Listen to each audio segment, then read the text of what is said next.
Bridgemen, welcome to this week's Bridgemen video. I hope you're well. I've no football to watch this weekend, have we, because FA Cup's not on, so I thought I'll go fishing.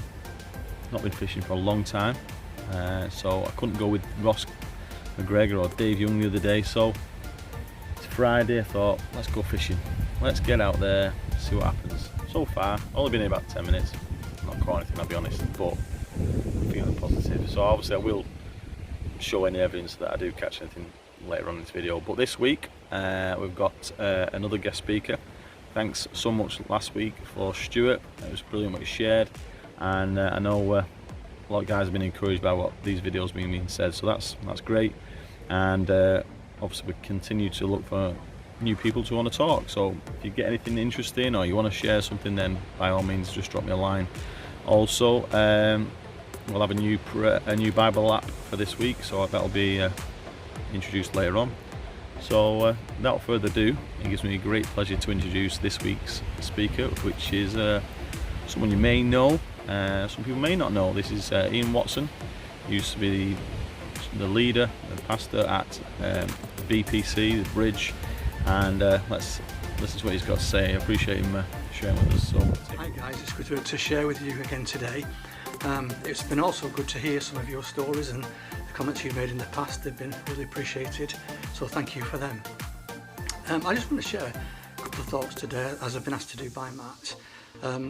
Just a few months ago I was preparing for some ministry in Scotland, and I read a passage that I'm very familiar with. I've read many times about Jesus still in the storm, and there was a particular verse that stood out that I've read many times, but I never thought before, why does it say that? So I'm going to come to that in a moment, but just to set the scene, Jesus is with the disciples and he wants them to go to the other side of the lake, so he says, we're going over to the other side. So what you've got to appreciate straight away is there was a journey they were about to embark on with Jesus, including Jesus.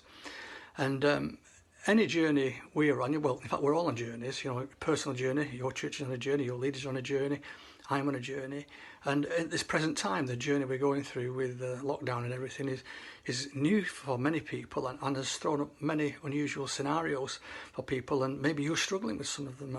I don't know, maybe it's the fact you've got to do new stuff, or you can't do what you used to do, or you've been furloughed, or you're unemployed, or you don't know how to occupy time. There could be lots of things that you feel you're in a bit of a storm or a predicament. Well, we're all on the journey, and maybe these comments can just help you on that particular journey. Now, on a journey you can get turbulence. In a plane, on the sea, you can get turbulence. Now, if you're in a plane, people explain turbulence away as simply it's just air pockets that you're flying through. Well, that might sound a good explanation, but when you're actually in that position, it doesn't feel like it's just air pockets. It feels like you're going to fall out of the sky from the miles in the sky in this metal tube that you're all sat in, you're all crammed in. But that's what turbulence is. It's simply hitting air pockets. But you know, you'll only get the turbulence because you're on the journey.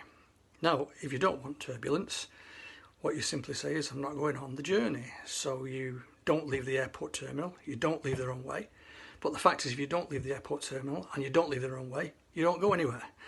So a journey often throws up turbulence. Now, on this particular journey, they hit this storm. And the disciples, obviously they're used to this, don't forget, they're fishermen, some of them are fishermen rather, they're used to this kind of rough weather, but this has become kind of too much for them. So they decide they're going to wake up Jesus, because after all it was him that said, let's go to the other side. You know, it was his job, it was his responsibility, it was his idea, so let's wake him up.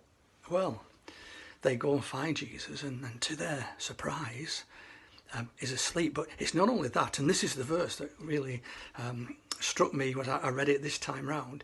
It said, there was Jesus sleeping on a cushion. I'm thinking, a cushion on a rough men's fishing boat? I don't believe it would be full of cushions, but I don't know, maybe because Jesus knew it was going to be a tough ride, he decided to take his own cushion with him, say, well, I'm okay, I'll be able to have a sleep on this cushion. Now when that happens, you know, when things go tough and in difficult circumstances, in turbulence, often we blame others. And here, straight away, it's a bit like there's a bit of a blame game going on. Jesus, don't you care? Now they're actually saying, Jesus, don't you care, to the very Jesus that was about to lay his life down. So to say don't you care was just a ridiculous thing, but that's what we often get into situations of blame when we're in turbulence. And you know, so if you look in the equivalent passage in Luke, I think it's Luke chapter 6, it actually tells you in this situation they'd forgot about the loaves and fishes. So straight away you realise that that's picking up the fact that they'd seen this great miracle of a boy's lunch feeding thousands and thousands of people, but very quickly they'd forgotten that. And you know, when our faith struggles, and because that's what Jesus said to them, you have little faith, have you got no faith, or has your faith finished? We can soon forget what's the good things God has done before when we're in a new fear predicament. But anyway, Jesus stands and he stills the storm, and he asks the winds and the waves to dissipate, to disappear, which they do. Now when they land on the other side, this is what the Bible says. It says that the disciples said, wow. So you got the wow, what kind of man is this that even the wind and waves obey him? But also the worship, it said they worshipped him.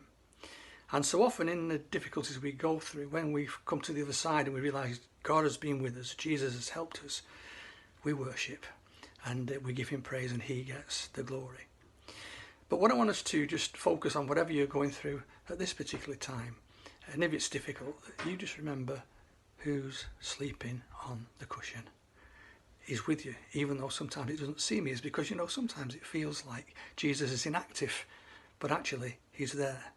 And when your times are difficult, and maybe where you are now, maybe just go into a room where there is a cushion and think, yeah, that's what Jesus was doing. He was just resting on the cushion, but he's there right through the storm to the end of the journey, and wants to see you come through the other side a better person, a more mature person, a greater person in your own right, because he has been with you and he is with you. Thanks for listening. God bless you all.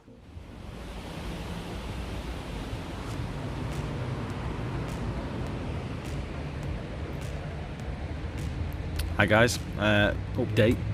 Been here about an hour and a half, 2 hours, and got nothing.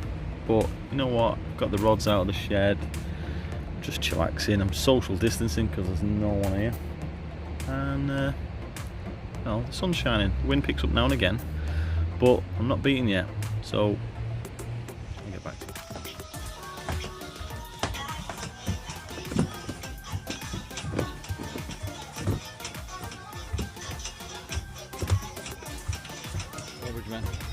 Finally caught myself a fish, a nice 5-pounder. It took me a while, and the thing was, I'm not fish for ages, I'm not much of a fisherman, as Wes will tell you. However, I realised that my line was too long, but I couldn't remember how to do it all, faff with it, but I did. And then got my line shorter, and sure enough, caught a fish. So sometimes we maybe need to mend our nets, or change our rod, or do something different to get a different result, and that's what we did.